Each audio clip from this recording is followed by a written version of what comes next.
Alright guys, we are looking at the Judas swing, and this is probably one of the events that many of you, if you've been trading in any time, like, you've been a victim of this. But before we get into what a Judas swing is, the reason why I named it the Judas swing, and this is predominantly, a self-plug, I know, but I will allow my ego to reveal a little bit of itself here. The reason why I named it the Judas swing is because when I was noticing this phenomenon, it really resonated with me and made me think of the Judas goat. And a lot of you guys have been emailing me and asking me, what is a Judas goat? And well, typically, when farmers and cattlers and those who raise livestock years ago, they would use what was called a Judas goat. And what it is, it's a trained goat, and it's used at slaughterhouses. And basically, it's used in general animal herding.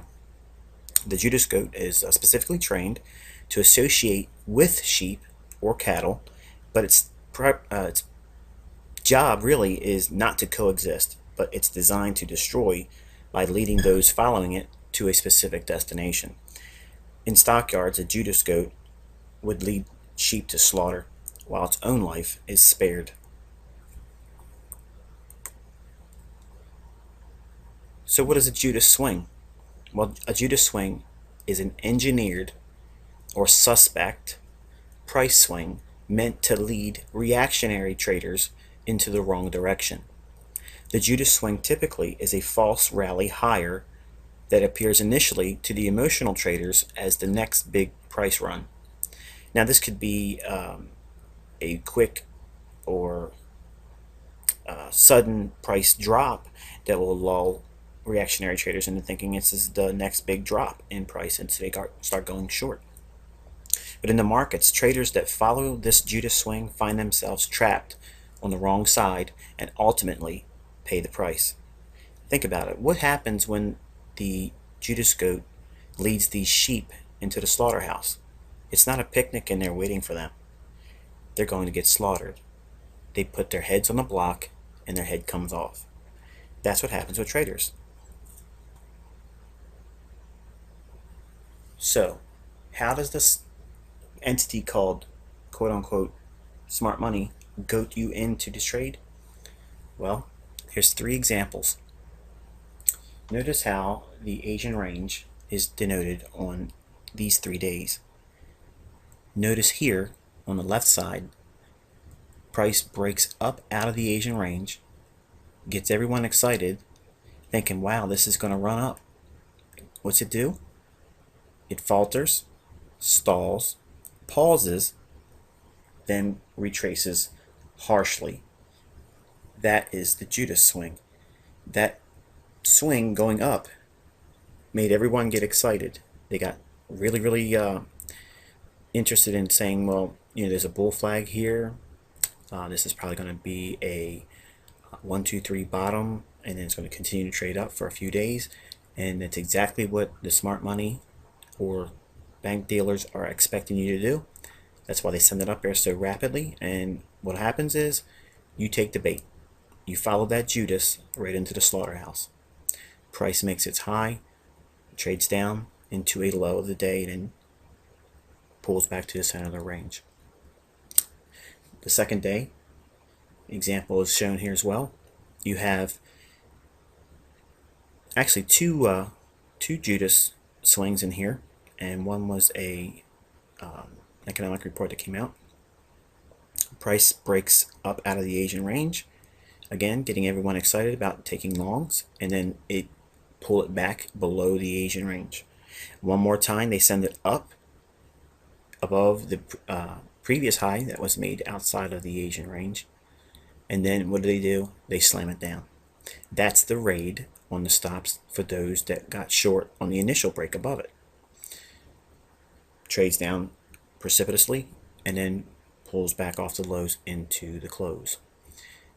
The third example, you can see here the Asian range, there was a dramatic slide down in price out of the Asian range, getting everyone excited, thinking it's going to be a short. Notice that this price decline was just enough to get below, wouldn't you know it, the stops on the previous day. There's folks that are looking to trade short based on selling on stops and limits, and the market makers are going to take the price to those levels, take out the pending orders, trigger them, and then once you're in the move and you're trapped, they send it the other way very, very quickly. They're not going to wait around for you. Once they get the money on the other side of the market that they've positioned for, in other words, in this third example, this is going to be a buy day. The Judas swing is going to be a down swing, sucking short sellers into the market. Why? Why would they want to take it down there? Number one, they're going to send it down there so you guys are going to buy it. Hook, line, and sinker. You're going to say this chart on a 5-minute or 1-minute chart, and what's going to happen? You're going to see what looks like Armageddon because you're so zoomed in on your charts. You start going short. So if you're selling it, who's going to take the other side of that trade? The dealers. So they're going to give you the other side of that trade. You want to sell it? No problem. They'll buy it from you. And then they surge it completely vertically up, and then all of a sudden, what do? You have to admit that you've been crushed. And this can go on several days. And if you understand how this phenomenon takes place, when to look for it, when to anticipate it, it's very profitable. You don't have to be reacting to the price swings. There's a systematic way of looking at the market, and we can formulate a game plan on how to use this price swing. But it has to come with the understanding of how to determine what the high probability for the directional trend of the day is going to be going into the market. You have to have this mindset before you start looking for the swing. Otherwise, it'll fake yourself out.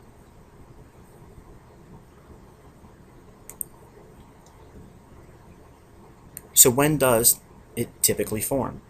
Well, a Judas swing essentially is a stop raid move that surges in one direction and many times trades right into a key support resistance level.